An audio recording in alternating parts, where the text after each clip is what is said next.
fois. C'est la rencontre entre les vendeurs et les acheteurs, entre les professionnels de la filière.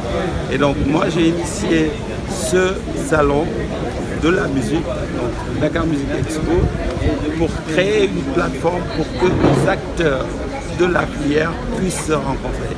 Le producteur, le chanteur, l'agent, le distributeur, le directeur de festival, tous doivent avoir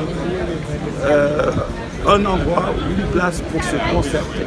Et comme on parle de musique, la finalité c'est pour montrer de la musique. Donc le produit c'est pour montrer des chanteurs, des musiciens. Donc c'est ça le Dakar Music Expo. Ça se passe tous les ans au mois de février et on en est à la 6e édition. Et chaque année, on invite des délégués internationaux, des directeurs de festivals, des programmateurs, des agents, des tourneurs. Et l'idée derrière ça, c'est de pouvoir accompagner certains de nos artistes pour exporter la musique sénégalaise et la musique africaine. C'est ça le délire. Justement, cette année-ci, vous mettez le focus sur la musique jazz. Oui. D'abord, pourquoi? Et aussi un mot sur la programmation. Alors, la musique jazz, j'en profite pour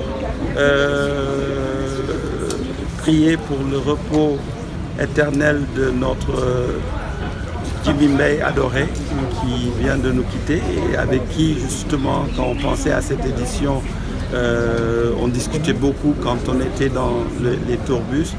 Donc la terre lui soit légère à Jimmy. Jazz parce qu'on veut mettre en exergue qui dit jazz dit instrumentiste. On sait très bien et on ne présente plus le parrain du Dakar Music Expo qui est mon grand frère Youssou N'Dour. Mais cette semaine on a vécu un moment de tristesse parce qu'on a perdu quelque chose, on a perdu une icône de la musique sénégalaise et qui jouait de la guitare et qui, la voix de Youssou, sa guitare complétait cette voix.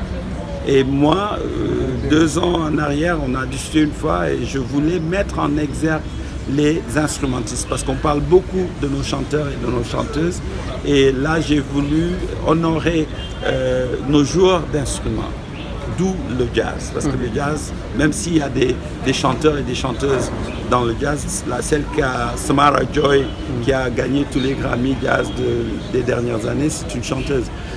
Donc ça c'est une des raisons pour lesquelles je voulais mettre l'accent sur le jazz. Une autre raison pour laquelle je voulais mettre l'accent sur le jazz, c'est qu'en Europe, à part l'Afrique du Sud, l'Afrique australe, on ne parle pas beaucoup de jazz africain. Quand on parle de jazz africain, c'est souvent l'Afrique du Sud. Et pourtant, on a de très bons et de très grands musiciens de jazz au Sénégal et dans la sous-région, en Afrique francophone. Donc voilà pourquoi, ces 2 raisons principales qui font que je voulais mettre la thématique de cette année sur le jazz. Et on a aussi réussi à Bremen, une ville en Allemagne, où se trouve le plus grand marché jazz au monde, à avoir une place et un stand pour tous les artistes qui font du jazz en Afrique. Donc le salon s'appelle Jazz Ahead, comme le fameux titre de Miles Davis, Miles Ahead. Le directeur de salon d'ailleurs fait partie des membres de la délégation qui arrive cette année. Donc on a une délégation très riche cette année de 60 personnes, dont essentiellement des directeurs de festivals qui viennent pour apprendre, qui viennent pour découvrir et qui viennent pour donner de l'opportunité à nos talents, jeunes ou moins jeunes, à nos talents en tout cas.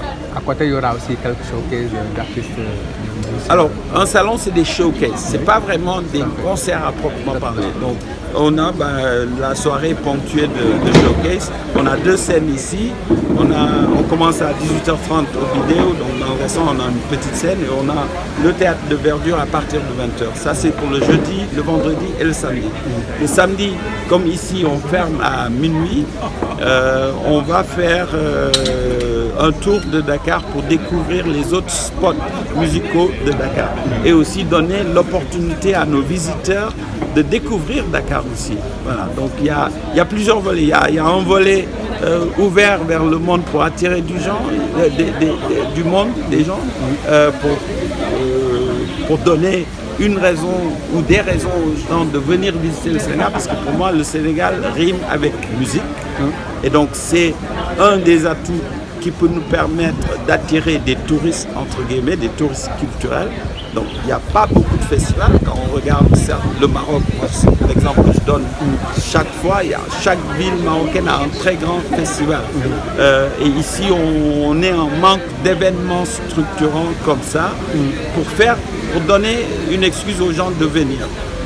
On a un tourisme de conférence qui se porte plutôt bien, mais on doit développer des produits d'appel de produits. Et pour moi, le levier sur lequel on doit et on peut s'appuyer, c'est la culture. Parce que c'est ce qu'on a qui est intarissable et c'est ce qu'on a de particulier. La percussion, par exemple, pour moi, c'est unique, Donc voilà, ça c'est aussi une des raisons pour lesquelles on est là. Super, ñu dem ci wolof bi alors yaa ngi fi tey